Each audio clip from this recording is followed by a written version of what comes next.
Hello dear student, स्वागत है आपका फिर से अपने यूट्यूब चैनल अधूरा इस पे। आज हम स्टार्ट्स कर रहे हैं। याद रखिएगा, फिर से आपको जो है ये बौद्ध धर्म का दूसरा पार्ट है। इसमें आपको बताएंगे उससे आगे जो पिछले क्लास में हम आपको बताए थे उससे आगे हम क्लास जारी रखेंगे। पिछले क्लास में आप लोग को बता देते हैं कहाँ तक थे। यहाँ तक हम लोग कर चुके थे, ठीक है। अब जो नेक्स्ट पार्ट 2 हम लोग का आ रहा है, पार्ट 2 में हम लोग उससे आगे पढ़ेंगे।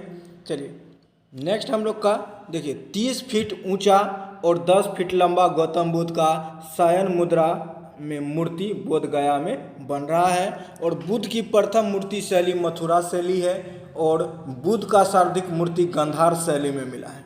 और धार्मिक जुलूस का प्रारंभ बौद्ध धर्म से हुआ और बौद्ध धर्म का रामायण अश्वघोष की पुस्तक बुद्ध चरित्र को कहा गया है, ठीक है। भारत तथा एशिया का सबसे बड़ा मठ आपको तवांग मठ अरुणाचल प्रदेश में है, जो विश्व का सबसे दूसरा मठ है। और विश्व में सबसे बड़ा बौद्ध मठ जो है पोतला महल लहासा तिब्बत में यह स्थित है। ये आपको सबसे बड़ा, विश्व का सबसे बड़ा बौद्ध मठ है पोतला महल लहासा में तिब्बत में है, ठीक है। चलिए नेक्स्ट देखते हैं। बौद्ध धर्म को अपनाने वाले शासक में आपको अशोक हो गया, कनिष्क हो गया, नागा अर्जुन, अश्वघोष और वसुमित्र थे बौद्ध धर्म को अपनाने वाले।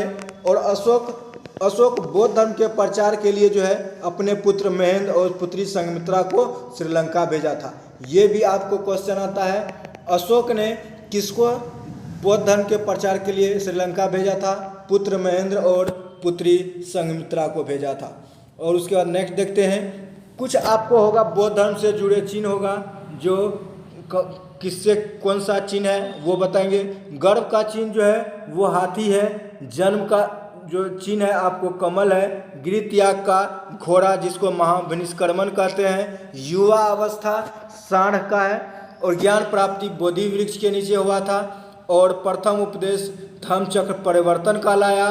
और समृद्धि जो है का चिन्ह जो है आपको शेर हो गया, निर्वाण जो है पद चिन्ह हो गया, मृत्यु स्तूप यहाँ मृत्यु को महापरिनिर्वाण के नाम से जानते। ये हुआ आपको बौद्ध धर्म से जुड़े चिन्ह। और उसके बाद देखिए, महात्मा बुद्ध का जन्म जो है और ज्ञान प्राप्ति और मृत्यु वैशाख पूर्णिमा अप्रैल के माह में हुआ था। और वैशाख पूर्णिमा को बुद्ध पूर्णिमा कहते हैं, ये भी याद रखें। उसका जन्म भी हुआ था बुद्ध वैशाख पूर्णिमा, मृत्यु भी हुआ और ज्ञान की प्राप्ति भी हुआ था वैशाख पूर्णिमा के दिन ही।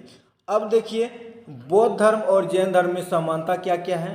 तो दोनों ने मोक्ष प्राप्ति तथा पुनर्जन्म में विश्वास किया, दोनों पुनर्जन्म को मानते थे।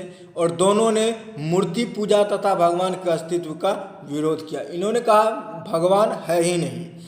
और दोनों ने कर्मकांड का विरोध किया और दोनों ही हिंदू धर्म से टूटे थे, ठीक है। ये सब आपको था बौद्ध धर्म जैन धर्म में समानता, यानी पुनर्जन्म को मानते थे, मूर्ति पूजा और भगवान के अस्तित्व का विरोध करते थे, कर्मकांड का विरोध करते थे और दोनों हिंदू धर्म से टूटे हुए थे। नेक्स्ट हम लोग का बौद्ध तथा जैन धर्म में अंतर क्या क्या है। जैन धर्म ने पुनर्जन्म का कारण आत्मा को बताया, जबकि बौद्ध धर्म ने इच्छा को बताया। जैन धर्म में मोक्ष प्राप्ति के लिए संलेखना विधि अपनाया, जबकि बौद्ध धर्म ने अष्टांगिक मार्ग को अपनाया। संलेखना पद्धति को जैन धर्म ने माना और बौद्ध धर्म में अष्टांगिक मार्ग को अपनाया। जैन धर्म में ज्ञान प्राप्ति को केवल कहते थे और जबकि बौद्ध धर्म में मोक्ष कहा गया है। बौद्ध धर्म में मोक्ष और ज्ञान प्राप्ति को जैन धर्म में केवल कहा गया था। ये आपको समानता है। नेक्स्ट है, बौद्ध धर्म के आगे बढ़ने के कारण क्या क्या रहे। जैन धर्म की भाषा प्रकृति भाषा थी, जो बहुत ही कठिन था। और जबकि बौद्ध धर्म की भाषा पाली भाषा था, जो उस समय की सबसे लोकप्रिय भाषा था। ये आपको बौद्ध धर्म के आगे बढ़ने की पहली कारण है। दूसरा कारण है, जैन धर्म में बहुत ही कठोर नियम कानून थे और बौद्ध धर्म के थोड़ा उससे सरल कानून थे। जैन धर्म में महिलाओं को सम्मान नहीं दिया गया, जबकि बौद्ध धर्म में महिलाओं को बराबरी का अधिकार दिया गया। और चौथा कारण है, बौद्ध धर्म में जैन धर्म में ब्रह्मचर्य तथा अहिंसा पर बहुत अधिक ध्यान दिया गया, जबकि बौद्ध धर्म में इस और कोई ध्यान नहीं दिया गया था, ठीक है। जैन धर्म में निर्वस्त्र रहने का प्रावधान था और असभ्य प्रतीत होता था, जबकि बौद्ध धर्म में निर्वस्त्र रहने का प्रावधान नहीं था। ठीक है, ये सब था श्वेतांबर श्वेत पढ़ने वाले को, और दिगंबर जो थे वो आपको निर्वस्त्र रहते थे।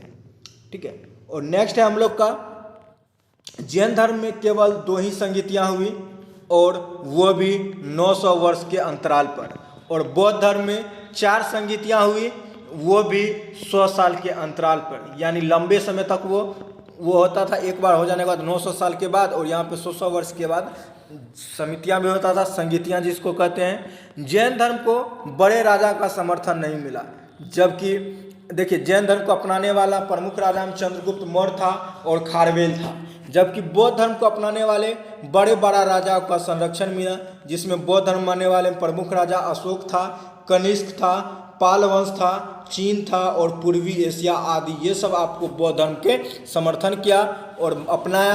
और जैन धर्म को सिर्फ आपको चंद्रगुप्त मौर्य और खारवेल, यही 2 गो था। और देखिए जैन तथा बौद्ध धर्म में दोनों के विनाश का कारण क्या क्या बना। दोनों ही धर्म हिंदू धर्म के कुरीतियों के विरुद्ध आवाज़ उठाकर आगे बढ़े हुए थे, और उन लोगों ने मूर्ति पूजा कर्मकांड का विरोध किया, किंतु कालांतर में आगे चलकर जो है लोगों ने इन कुरीतियों आ गई और इन लोगों ने मूर्ति पूजा और कर्मकांड प्रारंभ कर दिए, जो जैन और दोनों धर्म के विनाश का प्रमुख कारण बने। दोनों धर्मों ने हिंदू धर्म के वर्ण यानी जाति प्रथा का विरोध किया, किंतु कालांतर में इसमें भी जाति व्यवस्था आ गया था। बौद्ध तथा जैन मठों के महाधीश धार्मिक बिंदुओं पर कम ध्यान देने लगे थे और भोग विलास में लग गए थे। ठीक है, यह भी कारण बना।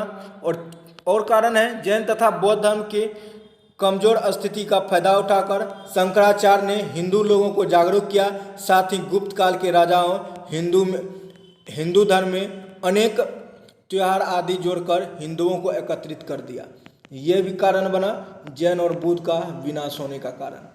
आपको लोग को यहीं तक था बौद्ध धर्म के बारे में, और मिलते हैं फिर से वन लाइनर क्वेश्चन मिलाएंगे बौद्ध धर्म से रिलेटेड, और उसके बाद आपको क्वेश्चंस भी करवाएंगे अगले वीडियो में। तब तक के लिए thank you so much for watching this video.